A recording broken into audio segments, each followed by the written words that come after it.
Good morning my प्यारे बच्चों। आज मैं प्रोज का पहला lesson a letter to God का पैसेज बेस्ड क्वेश्चन आंसर के बारे में बताने जा रहा हूँ। जो पहला पैसेज है आपका वैसे तो व्याख्या बता दिया गया है, लेकिन एक बार पुनः थोड़ा स्पीड में इसकी व्याख्या देख लिया जाए ताकि क्वेश्चन आंसर करने में और सरलता मिले। The house the only one in the entire valley. The house का मतलब घर, ओनली वन इंटायर का मतलब होता है केवल एक, इन द इंटायर वैली का मतलब संपूर्ण घाटी। वह मकान जो संपूर्ण घाटी में अकेला ही था। Set on the crest of a low hill. Set on crest of a low hill जो एक निचली पहाड़ी की चोटी पर स्थित था। From this height one could see the river and the field of ripe corn dotted with the flowers. उस पहाड़ी की ऊंचाई से कोई भी व्यक्ति नदी और पके हुए अनाज के खेत को देख सकता था। डॉटेड विद द फ्लावर्स जो फूल से लदे थे। That always promised a good harvest जो सदा अच्छी फसल का वादा करते थे। फूलों से लदे हुए थे और पके हुए अनाजे थे जिसको देख करके वादा किया जा सकता था। The only thing the earth needed was a downpour और एट लीस्ट अ शावर। पृथ्वी को केवल एक वस्तु की आवश्यकता थी, मूसलाधार वर्षा या फिर बौछारदार वर्षा की आवश्यकता थी। Through out the morning Lencho. Through out the morning का मतलब सुबह खेतों से होकर। Lencho who knew his fields intimately जो अपने खेतों के बारे में भली भांति जानता था।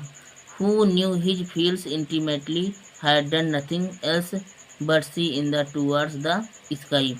उसने कुछ भी नहीं किया था जबकि उत्तर पूर्व आकाश की ओर देखने के अतिरिक्त उसने कोई कार्य नहीं किया था। जो उत्तरी और पूर्वी से बादल आ रहे थे उन्हीं बादलों को देखता था और देखने के सिवाय कोई कार्य नहीं किया। Passage based question answer a letter to God UP board class 10th। पहला क्वेश्चन है पैसेज बेस्ड में, where was the house situated. घर कहाँ स्थित था। The house was situated on the top of a low hill in a valley. The house was situated का मतलब घर स्थित था। ऑन द टॉप ऑफ का मतलब चोटी के ऊपर। ऑफ अ ला हिल का मतलब होता है निचली पहाड़ी।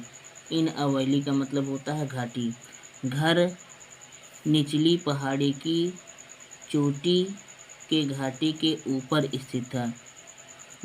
जो लेंचो था उसका घर निचली पहाड़ी की चोटी के ऊपर घाटी में स्थित था।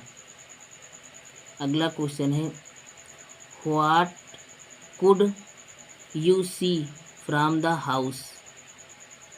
What could you see from the house. What could you का मतलब क्या तुम, सी माने देख सकते थे, फ्रॉम द हाउस का मतलब होता है घर से, यानी आप घर से क्या देख सकते थे, अर्थात लेंचो के घर से आप क्या देख सकते थे।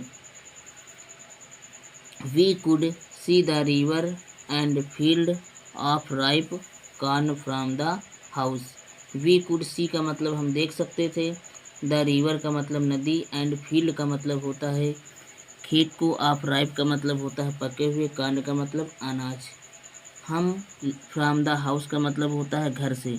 हम लेंचो के घर से पके हुए अनाजों के फसलों को और नदी को देख सकते थे।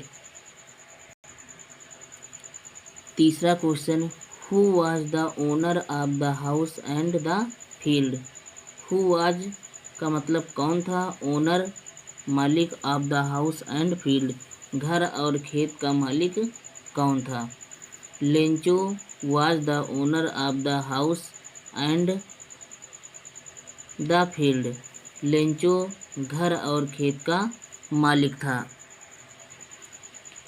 चौथा क्वेश्चन है, write the name of the lesson from which the passage has been.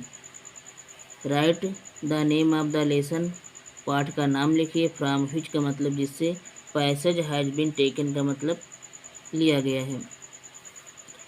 जिस लेसन से जिस लेसन से ये गद्य लिया गया है उस लेसन का नाम लिखिए। Who is the author of this lesson, और इस लेसन का लेखक कौन है। The passage has been taken from the lesson a letter to God. The passage has been taken का मतलब ये जो पैसेज है, जो गद्य है, हैज बीन टेकन का मतलब लिया गया है, फ्रॉम द लेसन का मतलब होता है पाठ, आ लेटर टू गॉड, यह passage a letter to God नामक पाठ से लिया गया है। G.L. Fuentes is the author of this lesson. G.L. Fuentes इस पाठ के लेखक हैं। पैसेज का पांचवा क्वेश्चन और लास्ट क्वेश्चन है, from the passage speak out the word meaning. Passage से जो शब्द की मीनिंग दी गई उसको छांटकर लिखिए। पहली मीनिंग कंप्लीट। कंप्लीट का मतलब होता है संपूर्ण।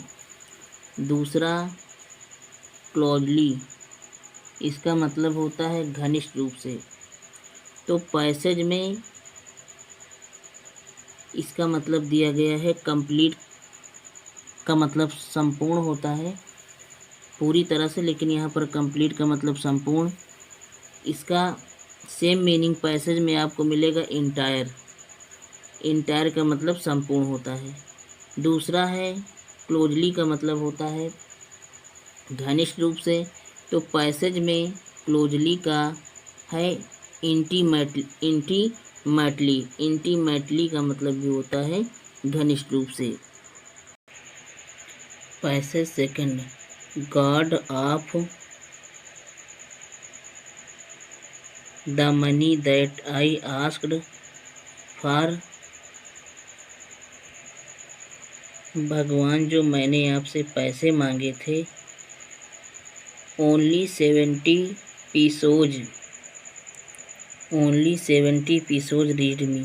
भगवान जो मैंने आपसे पैसा मांगा था वो पैसे मेरे पास केवल 70 पीसोज ही पहुँचे।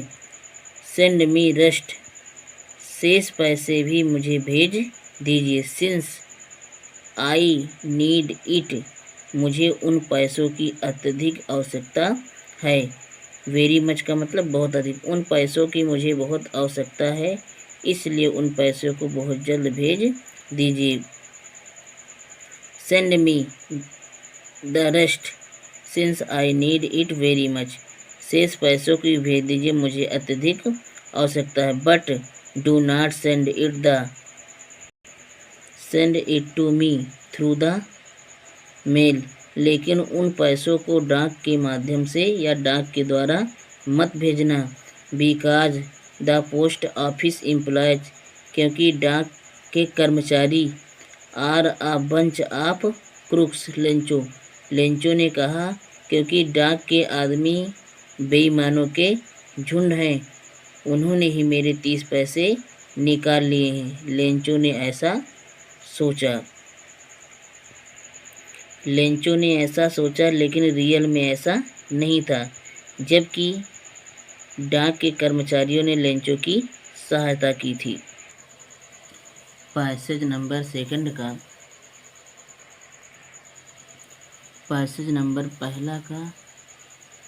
पैसेज नंबर दूसरा का पहला question, why did Lencho not want the money to be send through the mail. Why did Lencho not want का मतलब लेंचो क्यों नहीं चाहता है द मनी का मतलब धन, टू बी सेंड का मतलब भेजना, थ्रू द मेल का मतलब होता है डाक के द्वारा। लेंचो क्यों नहीं चाहता है कि दोबारा भगवान पैसे को डाक के द्वारा भेजे।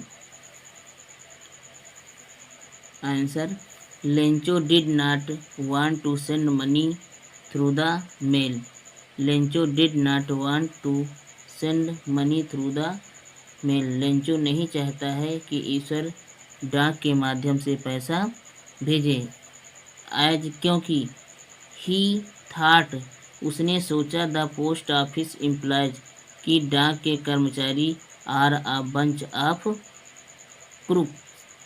लेंचो ने सोचा कि डाक के जो कर्मचारी हैं वो ठगों के झुंड है, इसलिए वो नहीं चाहता है कि डाक के द्वारा पैसा भेजा जाए और पुनः मेरे पैसों के डाक के कर्मचारी निकाल लें। How much money did Lencho get. Lencho ने कितना धन पाया।